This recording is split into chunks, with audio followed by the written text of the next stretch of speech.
നമസ്കാരം. മണി ന്യൂസിലേക്ക് സ്വാഗതം.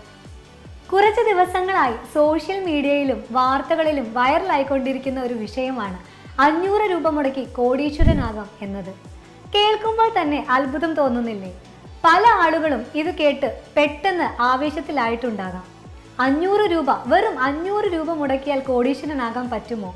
ഇതൊരു തട്ടിപ്പാണോ? അല്ലെങ്കിൽ ഇതിന് പിന്നിൽ എന്തെങ്കിലും സത്യമുണ്ടോ? നമുക്ക് നോക്കാം. ശരിയാണ്, 500 രൂപയ്ക്ക് കോടീശ്വരനാകാൻ ഒരു വഴിയുണ്ട്. പക്ഷെ അത് അത്ര എളുപ്പമുള്ള കാര്യമല്ല. മാത്രമല്ല, പെട്ടെന്ന് സംഭവിക്കുന്ന ഒന്നല്ല ഇത്. ദീർഘകാലം ക്ഷമയോടെ കാത്തിരിക്കാനും കുറച്ച് റിസ്ക് എടുക്കാനും തയ്യാറാണെങ്കിൽ ഒരു പക്ഷേ ഇത് സാധ്യമായേക്കാം. ഇവിടെ നമ്മൾ പ്രധാനമായിട്ടും ശ്രദ്ധിക്കേണ്ടത് കൂട്ടുപലിശ അഥവാ കോമ്പൗണ്ട് ഇൻട്രസ്റ്റ് എന്നൊരു കാര്യമാണ്. നിങ്ങൾ ചെറിയൊരു തുക ദീർഘകാലത്തേക്ക് നിക്ഷേപിക്കുമ്പോൾ ഓരോ വർഷവും കിട്ടുന്ന പലിശ അടുത്ത വർഷത്തെ മുതലിനോടൊപ്പം ചേർന്ന് വീണ്ടും പലിശ നേടുന്നു. ഇങ്ങനെ പലിശ കൂട്ടുപലിശയായി വളർന്ന് വലിയൊരു തുകയായി മാറാൻ സാധ്യതയുണ്ട്.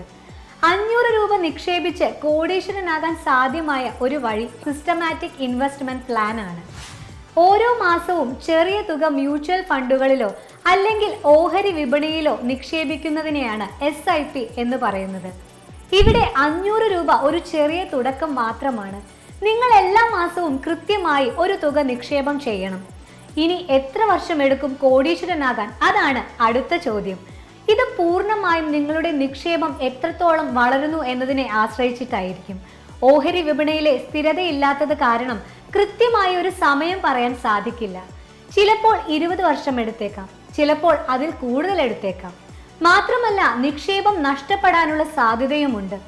ഉറപ്പായിട്ടും 500 രൂപ മുടക്കിയാൽ കോടീശ്വരനാകാമെന്ന് ആരും പറയുന്നില്ല.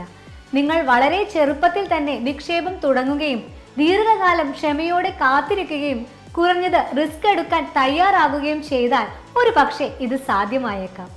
അതുകൊണ്ട് 500 രൂപ മുടക്കിയാൽ നാളെ കോടീശ്വരനാകാമെന്ന് വിചാരിച്ച് ആരും ചാടി ഇറങ്ങരുത്. ഇതൊരു ദീർഘകാല നിക്ഷേപമാണ്. ഇതിന് റിസ്ക് ഉണ്ട്, ക്ഷമയും സ്ഥിരതയും ആവശ്യമാണ്.